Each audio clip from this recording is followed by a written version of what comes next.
آج ہم انشاءاللہ سستی کے موضوع پر بات کریں گے، کیونکہ سستی جو ہے یہ نفاق کی علامت ہے، اور نفاق جو ہے، منافقت جو ہے، یہ بہت خطرناک بیماری ہے جو سستی سے جنم لیتی ہے۔ سستی کے لیے لفظ عربی میں کسل استعمال ہوتا ہے، اور ہم وہ دعا بھی پڑھتے ہیں نا، اللہم انی اعوذ بک من الہم والحزن والعجز والکسل۔ تو یہ جو کسل ہے، اس کا مطلب ہوتا ہے کہ انسان کی طبیعت دین اور دنیا کے ایسے کام کرنے سے بوجھل ہو جائے جن کے کرنے سے اسے بوجھل نہیں ہونا چاہیے، شوق سے کرنا چاہیے ان کو، لیکن انسان ان چیزوں کو کرنا نہ چاہے، اور اس کی طبیعت میں کر کے تھکن ہو، اور وہ بور ہو رہا ہو، اور اس کا دل گھبرا رہا ہو۔ تو سستی جو ہوتی ہے یہ انسان کی دشمن ہوتی ہے، اور اس سے باہر نکلنے کی ضرورت ہوتی ہے انسان کو، کیونکہ یہ زندگی ہمیں ایک دفعہ ملی ہے نا، بار بار تو نہیں ملے گی، اور اگر ہم نے اس کو میکسیمم اچھے کاموں میں استعمال نہیں کیا تو آخرت میں نقصان ہوگا، اور پھر سخت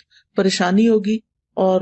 پھر ہم واپس نہیں پلٹ سکیں گے اور کچھ کر بھی نہیں سکیں گے۔ تو اس لیے بہت ضروری ہے کہ ہم یہیں پر اس دنیا میں ہی اپنی اصلاح کر لیں اور ایسی ساری بیماریوں سے نجات حاصل کر لیں اللہ کے اذن سے، اللہ کی مدد سے۔ تو سستی کی دو اقسام ہیں، ایک ہے عقل کی سستی اور دوسری ہے جسم کی سستی۔ عقل کی سستی کیا ہے کہ انسان اسے غور و فکر میں استعمال نہ کرے، اللہ کی نعمتوں میں غور نہ کرے، ان چیزوں میں غور نہ کرے جو اس کے حال کو یا اس کے ماحول کو اور اس کے زندگی کے ساز و سامان کو بہتر کر سکتے ہوں، ان کی اصلاح کر سکتے ہوں۔ دنیا میں جو قومیں بھی پیچھے رہ گئی ہیں نا، ان کی بنیادی وجہ یہی ہے کہ عقل والوں اور ذہین لوگوں نے سستی کی ہے اور چیزوں کو ایجاد نہیں کیا، اور جو صلاحیتیں اللہ نے ان کو دے رکھی تھی ان کو استعمال نہیں کیا، ان کی پرواہ نہیں کی۔ دوسرے جو ہے وہ جسم کی سستی ہوتی ہے۔ جسم کی سستی جو ہوتی ہے یہ انسان کو نیکی کے کاموں سے محروم کر دیتی ہے، اور خاص طور پر عبادت میں پیچھے رکھتی ہے۔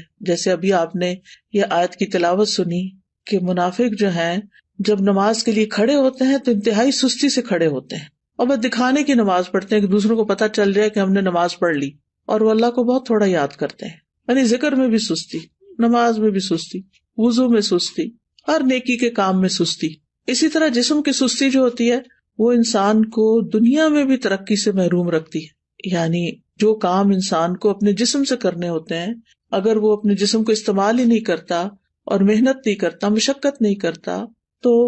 دنیا میں بھی ترقی حاصل نہیں کر سکتا۔ نبی صلی اللہ علیہ وسلم جو تھے وہ سستی سے پناہ مانگتے تھے، اور صحیح مسلم میں جو دعا آتی ہے کہ رسول اللہ صلی اللہ علیہ وسلم یہ دعا فرمایا کرتے تھے، اللہم انی اعوذ بک من العجز والکسل والجبن والحرم والبخل واعوذ بک من عذاب القبر ومن فتنۃ المحیا والممات۔ اس کے اور ورژنز بھی ہیں، لیکن صحیح مسلم میں یہ دعا اس طرح آتی ہے، اے اللہ میں عاجز ہونے، سستی، بزدلی، بڑھاپے اور بخل سے تیری پناہ میں آتا ہوں، اور میں قبر کے عذاب اور زندگی اور موت کی آزمائشوں سے تیری پناہ میں آتا ہوں۔ تو انسان جب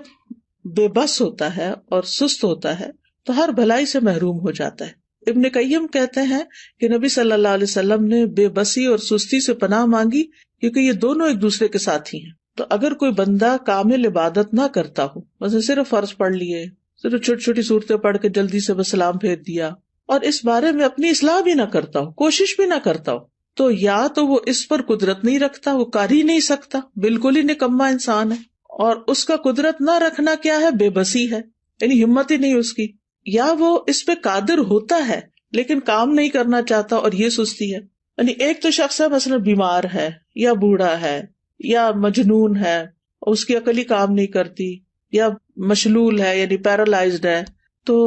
وہ تو اب الگ بات ہے۔ لیکن ایک یہ ہے کہ پھر انسان سب کچھ ہے، ہمت، طاقت، سب کچھ ہے، لیکن بس کام نہیں کرنا، ہٹ درمی ہے۔ تو اس طرح انسان ہر بھلائی سے محروم ہو جاتا ہے اور پھر شر کی طرف چل پڑتا ہے۔ تو جو شخص کامیاب ہونا چاہتا ہے، پہلے تو آپ اس وقت جو مجلس میں موجود ہیں وہ اپنے آپ سے پوچھیں کہ واقعی آپ کامیاب ہونا چاہتے ہیں؟ اگر کامیاب ہونا چاہتے ہیں تو اس کے لیے سستی کو چھوڑنا بہت ضروری ہے۔ ابو حاتم کہتے ہیں کہ کامیابی کا سبب یہ ہے کہ سستی اور کاہلی کو چھوڑ دیا جائے، کیونکہ یہ محرومی کے اسباب میں سے ہے۔ سستی انسان کی پروقار شخصیت کی بھی دشمن ہے، اور خاص طور پر اگر انسان کو کسی کام کا موقع مل جائے، جیسے آپ لوگوں کو قرآن مجید کی تعلیم حاصل کرنے کا موقع ملا ہوا ہے، اور پھر اس کے بعد آپ اپنے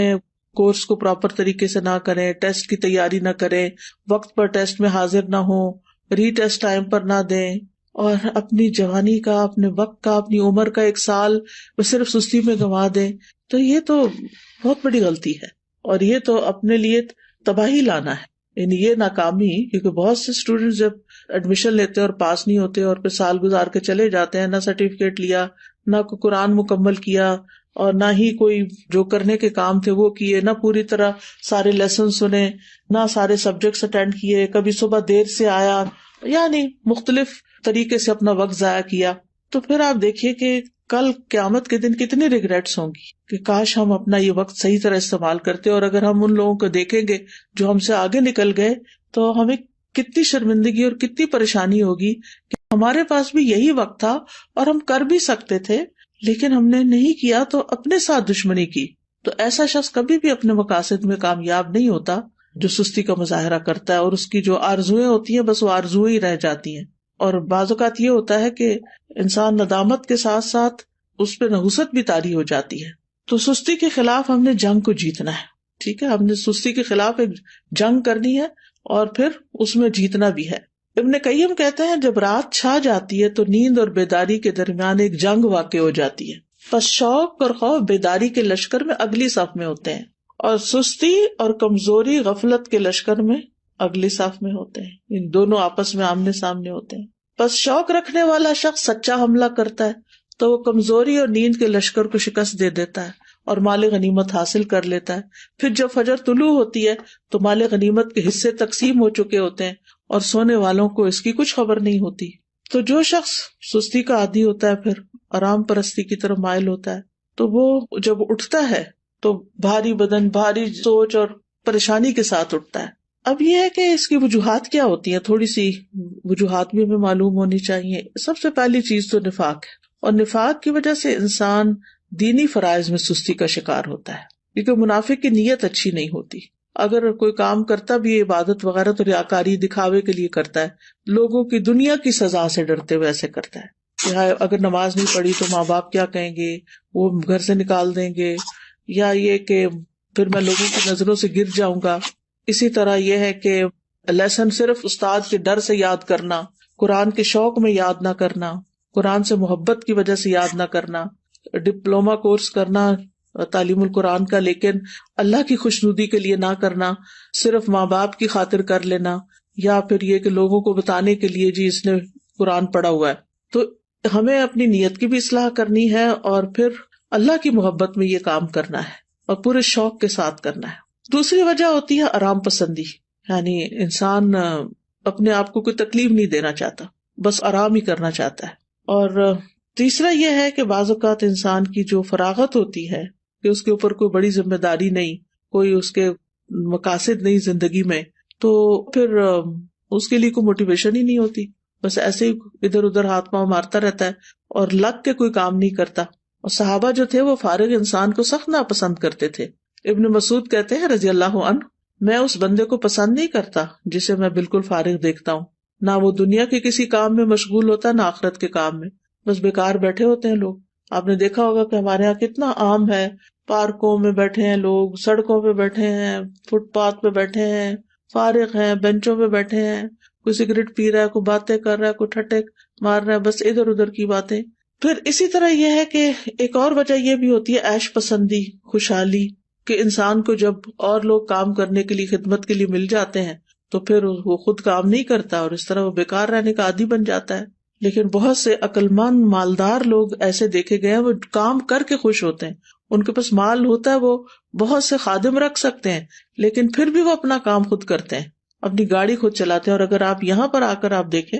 تو لوگ ملینئر ہوں گے لیکن اپنی کار خود ڈرائیو کر رہے ہوں گے، اپنا گھر خود صاف کر رہے ہوں گے، اپنا گارڈن خود مینج کر رہے ہوں گے. تو جو عیش پسند لوگ ہوتے ہیں وہ پھر سست ہو جاتے ہیں، اور پھر جب انسان کے اوپر بہت زیادہ سستی آتی ہے تو انسان زندگی کے لطف سے بھی محروم ہو جاتا ہے، کیونکہ جب مصروفیت زیادہ نہیں ہوتی تو پھر انسان بور ہونے لگتا ہے، اور وہ بوریت جو ہے وہ انسان کی صلاحیتوں کی قاتل بن جاتی ہے. پھر اسی طرح ایک اور چیز جو بہت سست کر دیتی ہے انسان کو، وہ ہے زیادہ کھانا پینا. جو انسان زیادہ کھاتا ہے، زیادہ سوتا ہے، اس سے بہت سی بلائیاں چھوٹ جاتی ہیں. اور پھر اسی طرح بہت زیادہ سونا جو ہے، نیند، یہ بھی انسان کو سست کر دیتا ہے. جب آپ ضرورت